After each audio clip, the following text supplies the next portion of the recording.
This conference will now be recorded.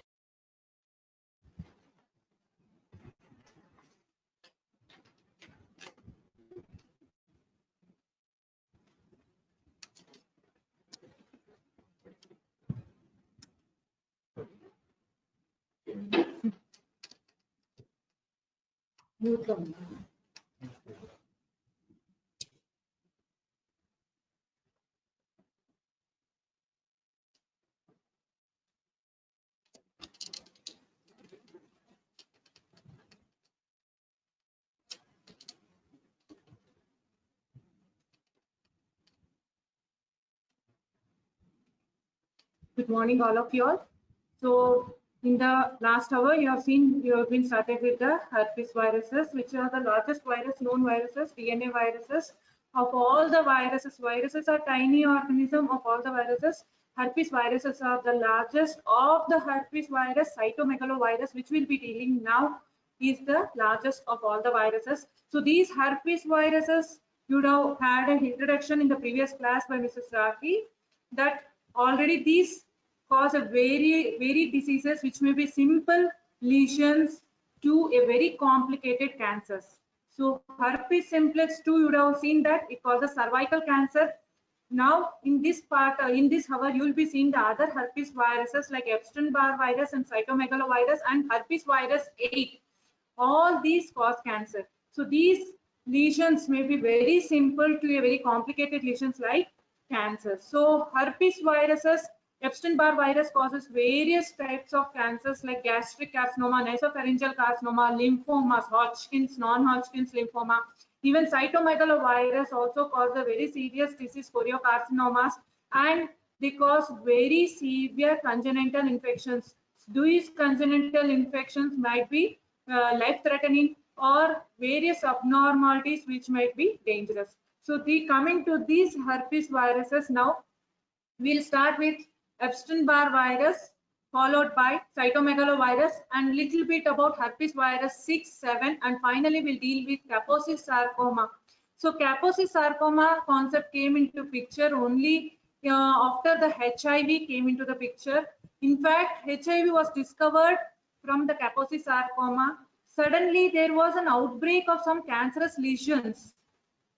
That was Kaposi sarcoma in the developed countries like US. When they went into depth of these Kaposi sarcoma, they felt that these are caused by herpes virus 8, which had an antigenic similarity to herpes viruses, but major part was immunodeficiency. So these viruses do cause diseases in various normal individuals also, which are very usually self-limiting, whereas our immune system is weak, which may be due to various reasons. That may be due to congenital immunodeficiencies or due to organ transplantation or due to HIV or by various other reasons. If your immune system goes wrong, then these viruses can be life-threatening and dangerous. Not that they don't cause any disease in the normal individuals or immunocompromised hosts, but that usually are self-limiting and the patient usually responds well to the treatment. So with this background, I just want to move on. These are large group of complex viruses which you are already discussed, but still little bit about history before we going into the detail.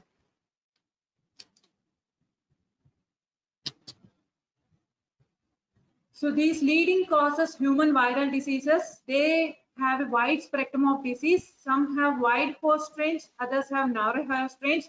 One more point which I want to tell about Epstein-Barr virus and cytomegalovirus, which we are dealing, are usually species-specific viruses. So herpes derived from the Greek herpin, meaning to creep, zoster, a Greek word meaning brittle, shingles derived from Latin singere. Okay. Infect both warm-blooded and cold-blooded animals. These cause I've already told. And one more important feature of these herpes viruses, which would already been discussed in the previous class, is their latent infection and reactivations, which are very common in these herpes viruses. So it's a double-stranded DNA genome, relatively large complex of viruses, largest known human pathogen. Human herpes viruses family include 3: alpha herpes viruses, beta herpes virus, and gamma herpes virus. Alpha herpes virus can be herpes virus simplex virus, 1 and 2, which already has been discussed in the previous hour, and varicella zoster, that is your chickenpox, which is very common viral infections. Most of us would have had infection with the chickenpox in our childhood only. In fact, childhood infections are less dangerous when compared to the adult infections. So beta herpes viruses, which we'll be dealing now, cytomegalovirus, herpes virus 5, herpes virus 6 and 7. 6 and 7 are lymphotrophic viruses, not of much importance, just mild disease, exanthema is caused, which we'll be discussing in the later last at the end of the class, 1 or 2 slides about that. And gamma herpes virus, that is Epstein-Barr virus, herpes virus 4, and Kaposi sarcoma herpes virus KSHV, that is herpes virus 8. So these Kaposi sarcoma has been dealt in detail, have been studied in detail only after the advent of HIV. So these are the group of herpes viruses which we'll be discussing, of which cytomegalovirus and Epstein-Barr virus, that is 4 and 5, are very important and which account for major diseases. So we'll be discussing in detail about these and other herpes viruses 6, 7 and 8. We'll be discussing one slide as we move on. So classification, alpha herpes viruses, variable host range will be there, short replicative cycle, whereas beta restricted host range. So only I was discussing about Epstein-Barr virus and cytomegalovirus. Beta herpes virus, cytomegalovirus is included in this. They have a restricted host range, that is species specific. Humans means humans only. Gamma, lymphocyte associated. So coming to the Epstein-Barr virus, that is herpes virus 4. So it is called as ubiquitous herpes virus, found widely in the environment, cause kissing disease. The simple word for this is kissing disease. Only human and subhuman primates are infected, that is species specific. B cells have receptor CD21 molecules for the virus. Epstein-Barr virus infected cells are transferred, so they become capable of continuous growth in vitro. Virus associated with several human tumors. So this initial little bit one slide about the history, you can see these 3 people, that is Epstein, Ackham and Barr. These 3 people were in 1964, they observed in culture lymphoma cells. So they were the first ones who isolated the virus, as major target cell is B lymphocyte. So nature of the disease, all these diseases, especially herpes, are periodic reactivation, latent infection and lifelong persistence. So lifelong persistence is very common.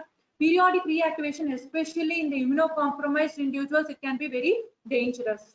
Reservoir of infection is humans, as I already told, it is species specific. Source of infection, you can see human saliva, blood and blood products are the sources of infection. You can see the diagram also here, Epstein-Barr virus. This is the primary infection, this is the persistent infection. Primary infection, B cells are infected. From the B cells, Epstein-Barr virus promotes growth of B cell, latency, then here is the latency, priming of T cells, reactivation is there, again persistent infection. All this cycle goes on. So they have many types of antigens. One is early antigens, that is non-structural viral replication proteins. Late antigens, that is non-structural are capsid antigens, whereas late antigens, structural antigens of viral capsid and envelope. Late phase antigens synthesized during latent infection, like Epstein-Barr virus nuclear antigens, 6 subtypes are there. Latent membrane antigen, 2 subtypes are there. So mode of transmission of the Epstein-Barr virus, there are direct and indirect methods. Direct methods, oral contact during kissing, that is, so only it is called as kissing disease, whereas indirect, blood products, bone marrow transplantation are the major routes of transmission, which I have already told, but it's a repetition one more. Diseases associated with Epstein-Barr viruses, as already told, it may be a simple disease like infectious mononucleosis. These infectious mononucleosis term is used for the patient with fever-like illness, headache, malaise, body pains, all this will be there. Usually that subsides with itself with time, usually seen in immunocompetent individuals. These infectious mononucleosis his word is not limited only to the Epstein-Barr virus disease, but also you can use for the cytomegalovirus infection and also some of the other viral infections. So it's just a term where you have fever, headache, malaise, so general. It's a infectious flu-like illness. Apart from that, you have malignancies associated with Epstein-Barr virus. These malignancies may be Hodgkin's, non-Hodgkin's lymphoma. Burkitt's lymphoma is the most common one, which was initially identified. Inflammatory bowel disease, gastric cancer, and the major disease is nasopharyngeal carcinoma. So nasopharyngeal carcinoma is very dangerous. Apart from Hodgkin's lymphoma, non-Hodgkin's lymphoma is also seen. Oral hairy leukoplakia, all these are the other diseases which can be seen with the Epstein-Barr virus. So infectious mononucleosis, as already told, headache, malaise, fatigue, sore throat, enlarged lymph nodes and spleen in signs of hepatitis in some. Complications are there in the normal course. Usually in the normal course, they usually recover with time. Usually any viral infection, once the immune system is good, they usually recover, except for some viral infections where the diseases can be too dangerous. So it's how actually this occurs, the pathogenesis, little bit about this Epstein-Barr virus infection. You can see they enter the oropharyngeal epithelium. From the oropharyngeal epithelium, they attack the local B cells. From the local B cells, they spread via the blood to the liver and lymph nodes. Whereas here oropharyngeal epithelium, from the oropharyngeal epithelium, there is virus shedding. From the virus shedding continues often after recovery also. Once this goes on continuing, that may lead to nasopharyngeal carcinoma. Here you can see after this first step, local B cells, because B cells are the receptors here, at that stage of point, your cell-mediated immunity becomes active. T cells and antibodies are produced. They destroy the B cells, gradually clear. So they destroy the affected cells. So those affected cells are cleared, and this results in immunopathology. So human system is now capable of coping up with the Epstein-Barr virus infection. Or if you are not able to cope up with the infection, these B cells, local B cells multiplication continues. They spread via the blood to the liver, lymph nodes, spleen. As a result of this, more B cells are infected because these are the lymphatic systems where B cells and T cells are more in number. As a result of which, all these systems are infected. As a result of these may lead to cancers. These cancers are restricted infection, no lysis of Epstein-Barr virus DNA latent in B cells, or polyclonal activation leading to raised immunoglobulins, or it may lead to cancers. Cancers may be Hodgkin's, non-Hodgkin's lymphoma, Burkitt's lymphoma in South Africa, and gastric carcinoma. All these can be varied. All this can be the result of infection. So if the patient recovers at this stage where immunopathology, your immune system is active, then there will be complete recovery. Maybe they may go into the latent infection. That infection usually is not dangerous except when there is the low immune system, where there may be immune activation, reactivation of the virus in such cases. So in AIDS, it may cause oral hairy leukoplakia and lymphomas. Other diseases like lymphoproliferative diseases and chronic fatigue syndrome has also been noted. You can see these pictures. This is leukoplakia, the whitish lesions, flat white lesions. These are flat white lesions that cannot be brushed from the oral mucosa. This may look similar to Candida, but Candida infection is completely different. This is thrush. Thrush is oral candidiasis. You can see this is the leukoplakia and this is the case, which white plaque that easily bruises off with underlying erythema. This is with the thrush, that is Candida, whereas leukoplakia. Both look very similar, so I've just put up the difference between two. This is oral hairy leukoplakia lesions associated with HIV. White hyperkeratoic plaque usually distributed along the lateral border of the tongue. Vertical white striations may appear hairy. Lesions are typically painless and benign. So laboratory diagnosis, you can see, very important in the laboratory diagnosis. As we go on, why diagnosis is important? Because these have some of the supporting drugs like antivirals, cyclovir, maybe may not completely cure the disease, but sometimes you can expect a recovery. Some immunological agents can also be used for the recovery. So diagnosis is very important, and also to know the prevalence. So here you can have a microscopy feature, serological methods, isolation, and molecular methods. Again, I would like to describe you that the present pandemic is by coronavirus is with the viruses only. For all the viral infections, please remember molecular methods hold a very high post when compared to the other diagnosis. Specimens like blood and saliva can be used here. Molecular assays, so only I have started with the molecular assays. PCR, polymerase chain reaction, different types of PCRs are available from conventional to the RT-PCR methods. So real-time PCR is the now which we are using, detects Epstein-Barr virus DNA.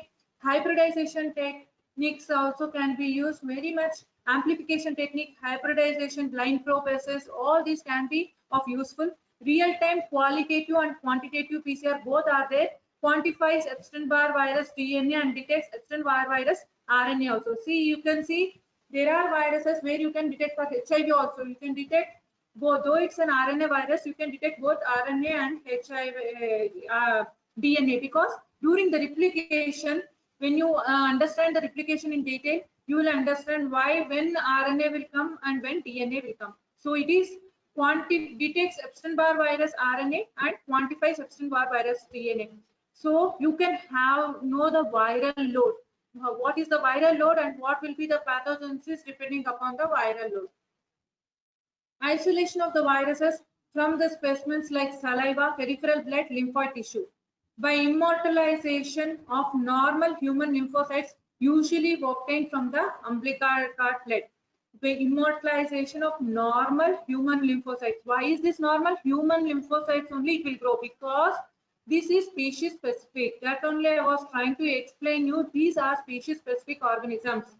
Disadvantages like it is laborious, time consuming 6 to 8 weeks, requires specialized facilities, seldom performed. So serology, antigen detection and antibody detection. Antigen detection by direct immunofluorescence assay, antibody detection specific and non-specific. Specific ELISA, hemagglutination assay, complement fixation test, and indirect immunofluorescence test. All these can be used for detection of the antibodies. Non-specific tests like Paul Banner test, differential absorption test, and monospot test, all these can be used. So these Paul Banner test was it's a heterophile agglutination test, which I'll be describing you, because Paul Banner test most of the time it will come as a 2 marks or 5 marks question. Though Epstein-Barr virus also can be a 5 marks question.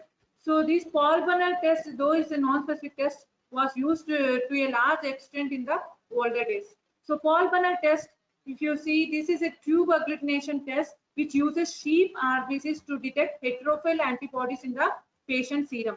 So these heterophile antibodies usually agglutinate with the sheep RBCs or ox RBCs or horse RBCs. But Paul Banner test uses sheep RBCs, that is other species antibodies also, other species RBCs.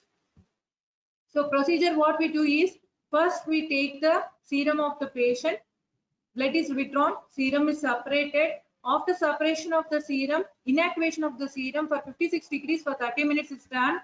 Patient serum then mixed with equal volumes of 1% sheep RBCs. Mixed with equal volumes of 1% sheep RBCs. Incubation at 37 degrees for 4 hours. So incubation 37 degrees for 4 hours. Results, agglutination titer are compared. These agglutination titers, based on this titer, whether we have positive or negative, we can tell, as we are doing with the Widal test. So drawbacks, difference, this maybe because it's a non-specific test, this is also since the Paul Banner test can also come positive immediate in the normal individuals, or after serum sickness, or after serum transmission. After transfusion also that can come out to be positive. So how do you differentiate this, whether these heterophile antibodies are virus specific? In such cases, they brought into picture differential absorption test. In differential absorption test, apart from the sheep RBCs, we are using the ox,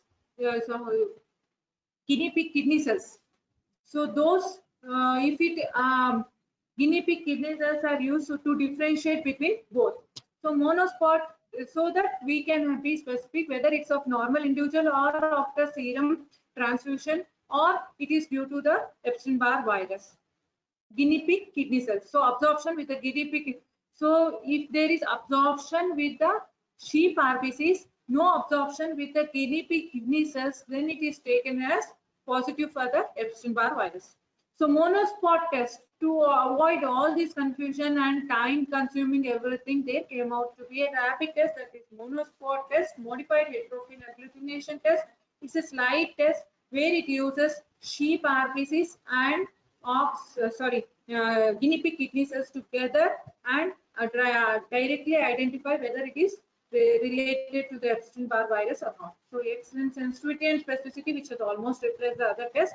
So, but this is a non-specific test. We need to take supportive diagnosis. Then only we can come for the conclusion.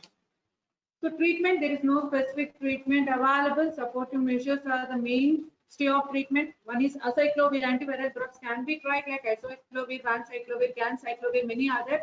Antibody to CD20, rituximab, effective in some. That is, this is called as immunotherapy. Immunotherapy is fast developing and it has a promising results also for various types of treatments, especially for viruses where we don't have proper treatment for all the viral infections. Maybe in future we can expect a good results. So antibody to CD20, rituximab, effective in some. Prevention, no vaccine is available. So that's going on. So second group, that is human cytomegalovirus, that is herpes virus 1. So main cytomegalovirus, though causes various diseases, it is known for its congenital infections, which can be very, very severe. So only I've just put up a baby's picture also here to know the importance of that. So formerly known as salivary gland viruses, ubiquitous herpes viruses of humans and animals, largest virus of the herpes. In fact, herpes viruses are the largest, of which cytomegalovirus is still largest. Poses an important public health problem because of high frequency of congenital infection. History, you can see name given by Weller and co-workers in 1960 because infected cell, cyto, Greek, cell is enlarging, megalic, Greek, large. So because of that only, it has been given as cytomegalovirus. In Greek, cell is enlarging, megalic, large. Inclusion bodies and inclusion bearing cells were first shown by Ribert in 1881, Goodpasture and Talbot in 1921. First to suggest cytomegalic nature of infected cells by Smith, Rowe and Weller in 1956. These independently isolated by human cytomegalovirus. You can see these are the inclusion bodies. These are the inclusion bodies. These are powdery type B inclusion bodies. This help in the diagnosis. These are due to the multiplication of the viruses. Inclusion bodies are found in different virus groups, of which this is one important, followed by rabies, where diagnosis mostly by the inclusion bodies. So it's a complex herpes virus, 150 to 200 nanometer. You can see it has a nucleocapsid, tegument, genome, membrane, envelope, everything similar to that of other herpes virus. It's a double-stranded DNA virus. Very species and cell type specific. Human cytomegalovirus replicates in vitro only in human fibroblasts and slow replicating. Disease is rare, but infection with the virus is extremely common. Infect 60 to 90% of the population worldwide. Typically asymptomatic infection. Risk factors like low socioeconomic status and poor hygiene are the one. Nature of the disease, periodic reactivation, latent infection and lifelong persistence, as we are discussed with the other herpes viruses. Reservoir of infection is humans. So modes of transmission, you can see again here also we have described as direct and indirect way of transmission. Direct transmission by close contact and by vertical transmission. Close contact by body fluid and during coitus, that is intranatal. Vertical antenatal by placenta. Intranatal contact with maternal body fluid during pregnancy and postnatal during breastfeeding.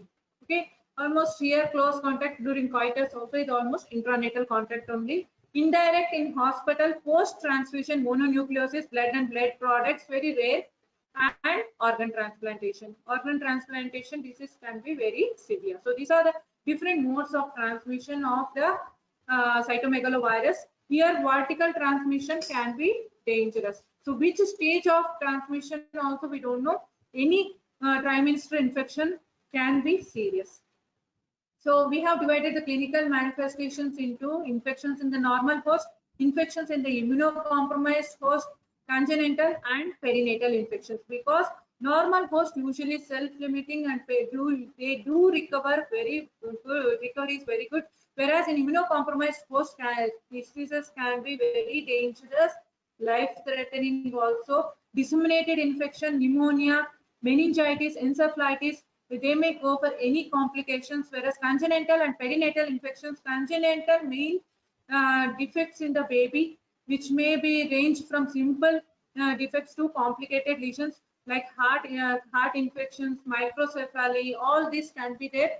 You can see incubation period is 4 to 8 weeks for systemic infection. Disease is an infectious mononucleosis like syndrome characterized by malaise, myalgia, fever, liver functional abnormality, as you have seen with Epstein-Barr virus. The same one, lymphocytosis with heterophil antibody in the serum. Most infections are subclinical. Cell-mediated immunity is depressed with primary infections. So immunosuppressed host, which I was trying, which may be in the HIV infected individuals or cancer patients following intensive chemotherapy or some stem cell and solid organ transplant recipients. All these infections are at high risk of all of these are at high risk of the infections with the all are high risk with the cytomegalovirus infections. Especially, you should be very careful with the stem cell, hematopoietic stem cell transplants. They are very sensitive individuals. They are very prone. You would have seen in the higher institutes where there is stem cell transplantation. They are isolated in a very clean and proper environment where little bit of small contaminated air can be life-threatening and whole of the transplant can be lost. So viral excretion is increased in immunosuppressed patients. Infection more apt to become disseminated. Pneumonia, common complications. Reactivated infections may be as virulent as the primary infections. In the immunosuppressed host, especially in the AIDS patients, if CD4 count is less than 50 per microliter, that may lead to chorioretinitis, gastroenteritis, dementia, and disseminated cytomegalovirus infections. So in these AIDS patients, they may lead to various lesions that may be chorioretinitis, gastroenteritis, dementia, and disseminated cytomegalovirus infections. So these are not the limit of the disease. It can, I just want to show you that these can be very serious infections.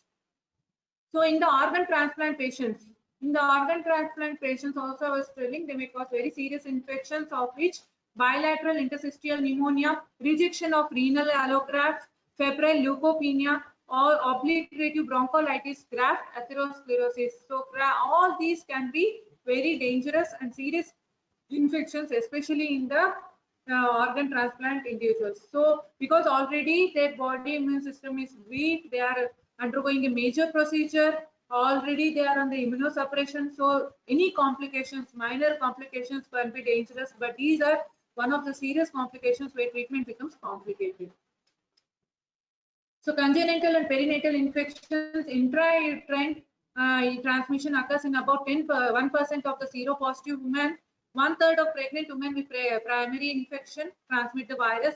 No evidence that gestational age at the time of maternal infection affects expression of the disease in fetus. So some of the diseases you can see for like toxoplasmosis and all, first trimester infections are more dangerous when compared to the second trimester infections. In such cases, but here no evidence to suggest which gestational age can be dangerous or which can be less severe. So congenital cytomegalovirus infections, most newborns with congenital cytomegalovirus infections are asymptomatic, but some may present progressive hearing loss. Some may present congenitally infected newborns may present with symptoms at birth, or they may present with hepatosplenomegaly. Some may present with chorioretinitis. Some may present with petechiae, purpurae, and jaundice. Sometimes microcephaly, which may be very dangerous, small size for gestational age. Head is small, micro. So all these cases may be see some of these microcephaly, hearing defects and all are not reversible. So these can be dangerous. the baby has to stay with these congenital abnormalities for the life. So these infectious sources, breast milk like immune complexes, toddlers, saliva and urine, sex, semen, cervical secretions during pregnancy, uterine infection can be there. From that, placental infection, primary and recurrent infections that will lead to fetal transmission. So in fetal transmission, 20 to 40% of the fetal transmissions may be symptomatic, 5 to 10%, 0.2, 2.2% asymptomatic, 90 to 95% in that.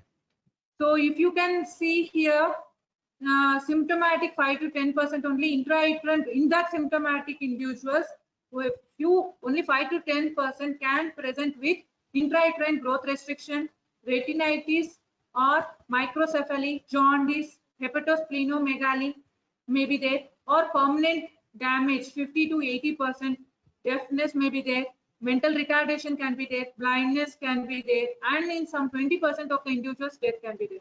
So usually symptomatic individuals also, very few symptomatic children might present with serious infections, and whereas in asymptomatic individuals, 8 vessel can be there, 7 to 20% deafness. You can see microcephaly is the normal head and microcephaly small head, so that can be dangerous. Intranatal and postnatal infections usually are asymptomatic. Maternal antibody protects more against development of serious disease in infant than viral transmission. So laboratory diagnosis, again, microscopy, isolation, molecular methods, and serological techniques. Specimens can be urine, blood, saliva, tears, semen, breast milk, cervical secretions. Microscopy, detection of the inclusion bodies. In fact, initially this was the only method was there before all the molecular techniques and all. Now you have see typical owl's eye appearance. This is the typical owl's eye appearance in the histopathological sections. These are intranuclear powdery type B inclusion bodies, perinuclear cytoplasmic inclusion bodies. So depending upon the stain used, the color will be different. You can see this is Leishman stain. So you have this proper your Leishman stain, eosin and hematoxin staining. This is the different staining technique, so your appearance will be different here. Isolation from the specimens like throat washings and urine. Cell lines used is human fibroblasts only. Cytopathic effect, you can see these are the human fibroblasts which may be present from these are skin lesions, skin fibroblasts. 2 to 3 weeks usually needed for the appearance of cytological changes. Small foci of swollen translucent cells with large intranuclear inclusions. Virus stays cell associated. So all these can be used. See, this is the cell culture technique. These are cell culture bottles. These are cell culture bottles which are kept in a rotor. So these isolation may be different for different one. You may ask why isolation is required. Yes, for the antigen preparation, for the vaccine preparations, for the drugs, all these you require the isolation to study the antigenic properties of the viruses. So normal routine virus isolation takes a very long time. So now modified virus isolation techniques have come into the picture, like shell vial techniques for early growth, 1 to 2 days only. Procedure, centrifugation of the cell culture mixed with the specimen, enhanced cell contact and viral replication, detection by viral antigen direct immunofluorescence technique. Advantages, viral load is low, cytopathic effect takes several weeks to appear. If viral load is low also, you can detect the virus. That is the major advantage you can see in the isolation. See, for everything, antibody detection, antigen detection, or molecular techniques, this much amount of viruses should be present, then only you can detect. For major benefit of this viral isolation for diagnostic purposes is especially even if the viral load is low, you can detect the virus. So serological techniques, antibody detection and antigen detection are there. Antigen detection, acute infection, more specific when compared to the antibody detection. Antigen detection where PP65 and PP67 proteins in the specimens, that is leukocytes, you can try to identify. Antibody detection, both IgM and IgG antibodies can be used. IgM antibody 1 to 2 weeks of infection, whereas IgG persists for lifelong. Recent or ongoing infection, pregnancy and congenital infection, especially in a pregnant lady. If you detect IgM antibody in a pregnant lady, then you can take that it's a congenital infection. You need to consider the case as very serious. Look out for the congenital abnormalities and try to avoid other defects in the babies if you can. First, IgG, past infection, potential for reactivation. Other method, how are these antigen and antibody detected are by various methods like ELISA, immunofluorescence assay, indirect hemagglutination, complement fixation tests. So molecular assays PCR for the detection of specific cytomegalovirus DNA designed to detect replicating virus, not latent viral genomes, can provide viral load data important in predicting the cytomegalovirus disease. So you can see in the Epstein-Barr virus, also in the cytomegalovirus, both qualitative and quantitative assays are there because they are diagnostic and also prognostic. So molecular assays have developed a large extent for the virology, especially these are useful even for HIV. You can see both qualitative and quantitative tests. So they are diagnostic and prognostic.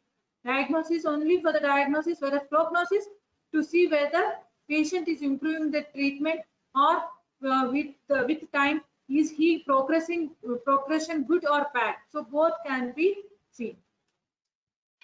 So treatment ganciclovir, foscarnet, vaganciclovir, acyclovir, many antiviral drugs have come into the picture. Of course, they are of limited importance, maybe limited improvement is there, but still they are supportive. We can use especially to avoid serious complications. At least they will limit the viral replication to some extent. Maybe they may not completely cure the disease, but they are of some use in these diseases. So little bit about human herpes virus 6. Human herpes virus 6, it is also called as human T-cell lymphotrophic virus, not of much importance. Little bit only we'll study about this. History first isolated in 1986. Virus widespread in population. There are two variants, A and B. B variant is the one which causes most of the human infections. So you can see mode of transmission via oral secretions. Clinical features in children is called as sixth disease or roseola infantum or exanthema subitum. Sixth disease or roseola infantum. They have high fever and skin rash. You can see this picture. The baby has fever with a typical skin rash. This is the skin rash. This is called as pink color rash, roseola infantum. In adults, rare infectious mononucleosis like syndrome and focal encephalitis can be seen. In immunodeficiency diseases, infections persist for life.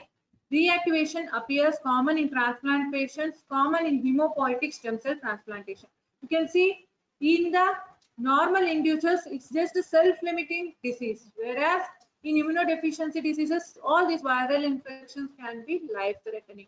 Reactivation can be life-threatening, common in hemopoietic stem cell transplant patients.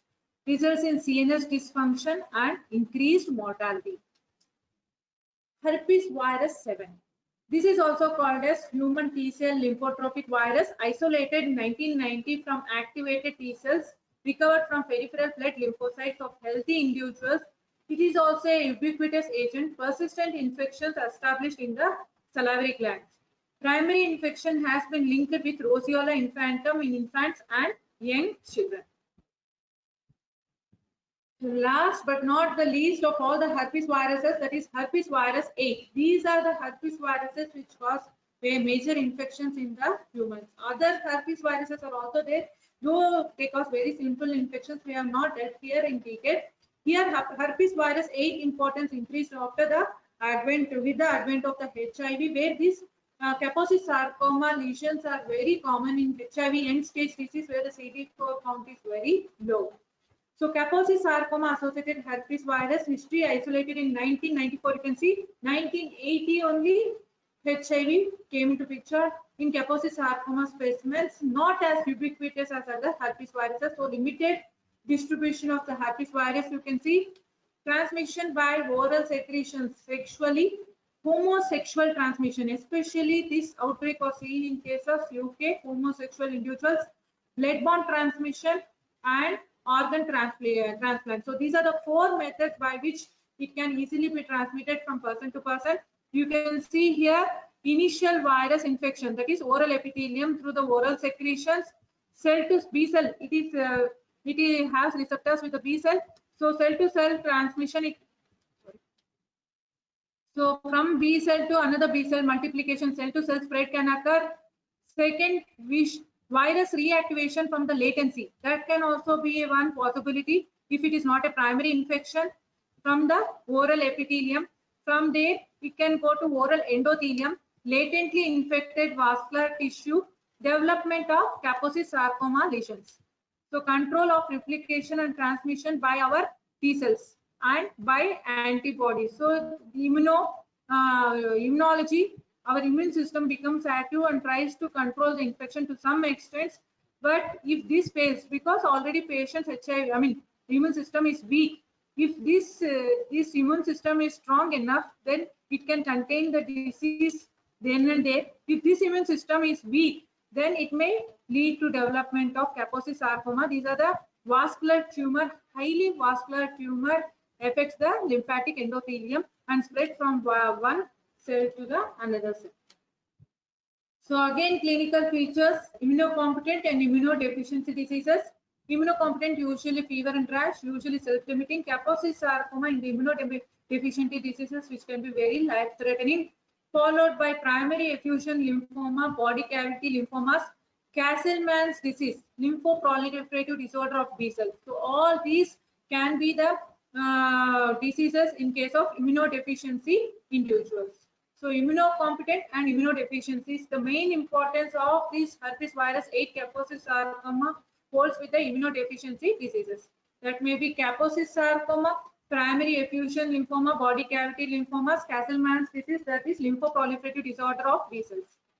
So very little about Kaposi sarcoma. You can see before I go into the theory part, let me see, you can see the proper colored lesions. These are red colored lesions and these are violet colored lesions. These are because of the affecting of the lymphatic and vascular system. It gives the typical appearance.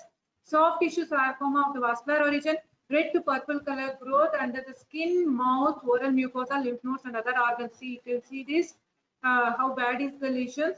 You can see all these lesions. So this is your end of your other part of the herpes virus. With this, we'll end all the most major chapter, that is herpes virus, that is DNA viruses. In the next class, we'll be studying about other viruses. Please utilize your time and start reading all these viruses. Thank you.